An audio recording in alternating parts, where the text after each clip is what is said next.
I am Emma Hartley, a late-night radio host with a penchant for exploring the fringes of the unknown. Little did I suspect that a routine broadcast would plunge me and my listeners into a nightmarish symphony, an otherworldly concerto that unfolded with each haunting note, ensnaring us in a web of supernatural occurrences that defied all reason. It started like any other night in the dimly lit studio. The airwaves crackled with the hum of anticipation, as I prepared to delve into the mysterious and the macabre. As I scanned the frequencies, searching for intriguing content, my fingers brushed against an enigmatic signal, a spectral frequency that seemed to materialize from the ether. Intrigued by the anomaly, I decided to broadcast the signal, unleashing a cascade of otherworldly melodies that echoed through the airwaves.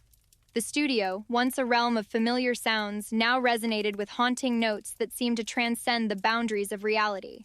Listeners, drawn by the siren song of the mysterious frequency, tuned in from across the city.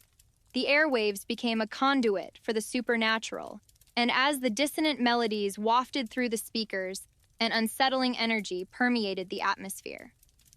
The first reports trickled in, anomalies that mirrored the haunting notes of the broadcast. Listeners spoke of shadows that danced along the edges of their perception, and spectral figures that seemed to materialize in the periphery of their vision. The supernatural occurrences, like echoes of the dissonant melodies, left an indelible mark on the fabric of reality. As the night progressed, the web of supernatural incidents tightened its grip. Reports of objects moving of their own accord, whispers that echoed through empty rooms, and inexplicable cold spots filled the airwaves.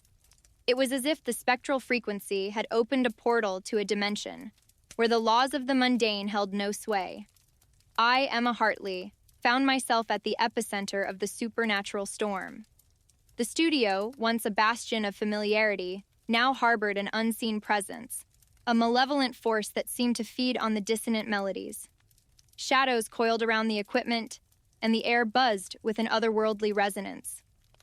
Desperate to understand the nature of the mysterious frequency, I delved into arcane texts and consulted experts in the paranormal.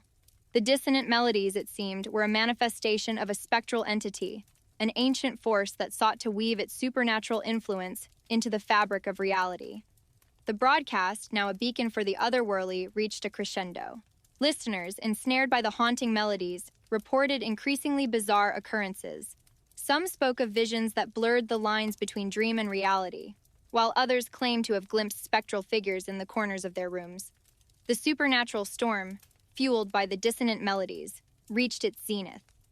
The studio became a battleground between the living and the spectral, and I found myself caught in the crossfire. Shadows writhed, and the air crackled with an energy that transcended the laws of the tangible. In a desperate bid to sever the connection to the supernatural realm, I made the decision to cease the broadcast. As the final notes of the haunting melody echoed through the airwaves, the studio fell into an eerie silence. The dissonant frequencies, once a conduit for the supernatural, dissipated like ethereal mist. The aftermath was a tableau of disquiet. The reports of supernatural occurrences dwindled, and the spectral forces that had haunted the airwaves retreated into the unseen realms. I, Emma Hartley, stood amidst the quiet aftermath, the studio now a testament to the surreal ordeal that had unfolded in the name of the mysterious frequency. In the days that followed, the echoes of the dissonant melodies lingered in the collective memory.